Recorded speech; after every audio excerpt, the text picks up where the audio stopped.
The issue on the table. France is on the verge of war with England. Now, do we provide aid and troops to our French allies, or do we stay out of it?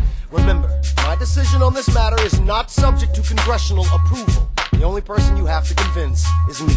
Secretary Jefferson, you have the floor, sir.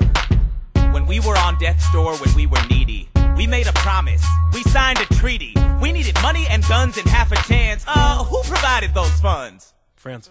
In return, they didn't ask for land. Only a promise that we'd lend a hand and stand with them if they fought against oppressors. And revolution is messy, but now is the time to stand. Stand with our brothers as they fight against tyranny. I know that Alexander Hamilton is here and he would rather not have this debate.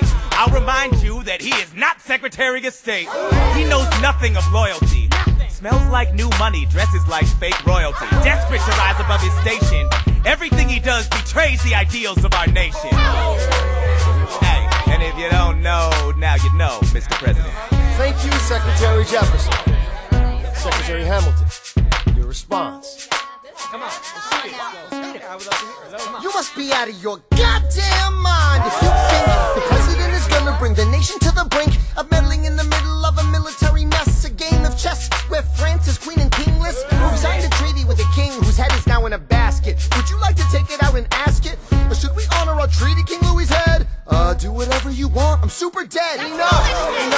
Hamilton is right. Mr. President. We're too fragile to start another fight. But, sir, do we not fight for freedom? Sure, when the French figure out who's gonna lead them. The people are leading. The people are rioting. There's a difference. Frankly, it's a little disquieting. You would let your ideals blind you to reality. Hamilton, sir, draft a statement of neutrality. Did you forget Lafayette? What? Have you an ounce of regret? You accumulate debt, you accumulate power, yet in their hour of need you forget. Lafayette's a smart man, he'll be fine. And before he was your friend, he was mine. If we try to fight in every revolution in the world, we never stop. Where do we draw the line? So quick-witted. Alas, I admit it. I bet you were quite a lawyer. My defendants got acquitted. Yeah. Well, someone ought to remind you. What? You're nothing without Washington behind you. Hamilton. Daddy's calling.